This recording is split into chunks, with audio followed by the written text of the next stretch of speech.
आपण आज वांग्याची भाजी करणार आहोत. तर मी इथं 3 वांगी घेतलेली आहेत आणि 2 कांदे घेतलेले आहेत आणि बघू शकताय 3 वांगी आणि 2 कांदे घेतलेले आहेत.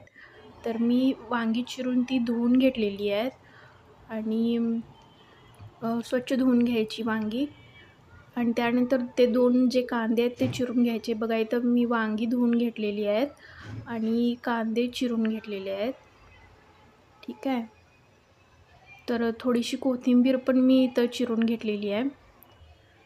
तर कुकरमध्ये 3 ते 4 चमचे तेल तापवत ठेवलेलं आहे.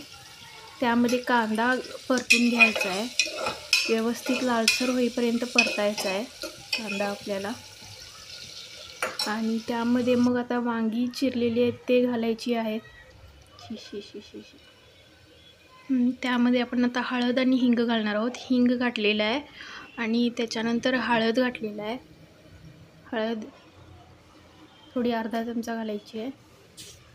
त्यानंतर ही वांगी जी मी धुवून घेतलेली आहेत, वांग्याच्या फोडी त्या घातलेल्या आहेत कुकरमध्ये. बघू शकताय. ते परतून घ्यायचं आहे सगळं. हळद, हिंग, कांदा वगैरे मिक्स झालं पाहिजे वांग्यामध्ये.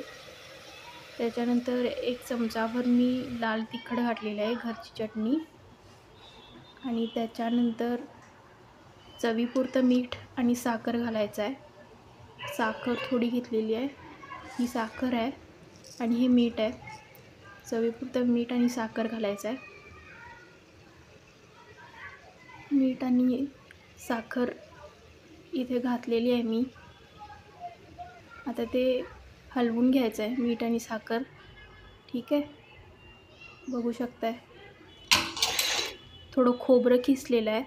खोबरं आणि कोथिंबीर ते सुद्धा घालायचं आहे. हे बघा, खोबरं घालते मी आणि कोथिंबीर घालते. त्याच्यानंतर झाकण लावून 1 शिट्टी काढायची आहे. झाकण लावून 1 शिट्टी काढायची आहे. बघा, शिट्टी झालेली आहे. त्याच्यानंतर बघा, ही भाजी बघू शकता तुम्ही किती छान झालेली आहे. यामध्ये काहीच टोमॅटो वगैरे काहीच घातलेलं नाही आहे. फक्त कांदा, वांगी, हिंग, हळद आणि तिखट, मीठ, साखर एवढं घालून ही भाजी तयार होते. बघा किती साधी आणि सिंपल भाजी मी केलेली आहे. तुम्ही पण करू शकताय.